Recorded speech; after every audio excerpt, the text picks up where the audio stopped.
నమస్కారం అండి. అంతర్యామిలో ఈరోజు అంశం ద్వేషాన్ని జయిద్దాం.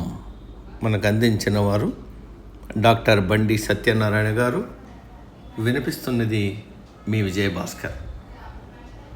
అగ్ని దహించి వేస్తుంది, నీరు నిప్పును ఆర్పేస్తుంది.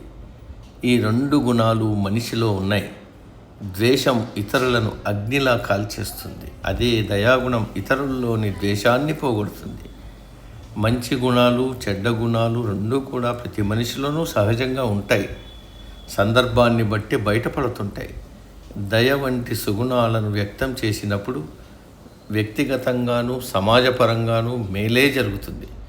ఎటొచ్చి ద్వేషాన్ని కనబరిచినప్పుడే ఉభయులకు నష్టం జరుగుతుంది. లోకంలో ప్రేమ లేని చోటే ద్వేషం ఉంటుంది. సరిగా అర్థం చేసుకోకపోవడం వల్ల ఒకరి పట్ల మరొకరికి ద్వేషం పుడుతుంది. నిప్పును నిప్పుతో చల్లార్చలేనట్లు ద్వేషాన్ని ద్వేషంతో తొలగించలేము.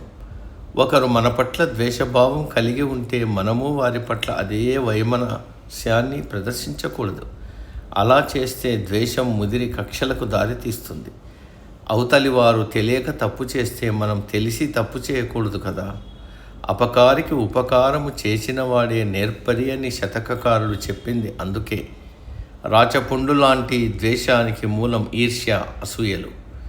అగ్నివీరుడనే సన్యాసి భగవాన్ బుద్ధుడి కీర్తి ప్రతిష్టలకు ఓర్వలేకపోతాడు. బుద్ధుణ్ణి అపకీర్తిపాలు చేయమని తన శిష్యుడైన ధర్మవీరుడికి పురమాయిస్తాడు. కపట భిక్షువుగా ధర్మవీరుడు బుద్ధుడి విహారాలలో చేరతాడు. ఒకరోజు దూరంగా చెట్టు కింద తన భిక్షపాత్ర పగిలి ఉండడం గమనిస్తాడు బుద్ధుడు. అది ధర్మవీరుడి పనేనని అర్థమవుతుంది. కొలను నుంచి ఒక తామరాకును తీసుకుని బుద్ధుడు భిక్షకు వెళ్తాడు. మరొక రోజు రాత్రి బుద్ధుడు పడుకునే బొంత కనిపించదు. ఇది ధర్మవీరుడి పని అని భగవానుడు గ్రహిస్తాడు. అతన్ని పిలిచి, నాయనా, నీకు నిద్రపోవడానికి సంగాటి ఉంది కదా అని అడుగుతాడు. అపరాధ భావంతో ధర్మవీరుడు ముభావంగా ఉంది భగవానని సమాధానమిస్తాడు. బుద్ధుడు ఒక చీవారాన్ని నేల మీద పరుచుకొని నిద్రకు ఉపక్రమిస్తాడు. ధర్మవీరుడు ఇలా ఎన్ని దుశ్చర్యలు చేసినా బుద్ధుడు అతన్ని నిందించాడు. పైగా మరింత దయతో ఆదరిస్తాడు.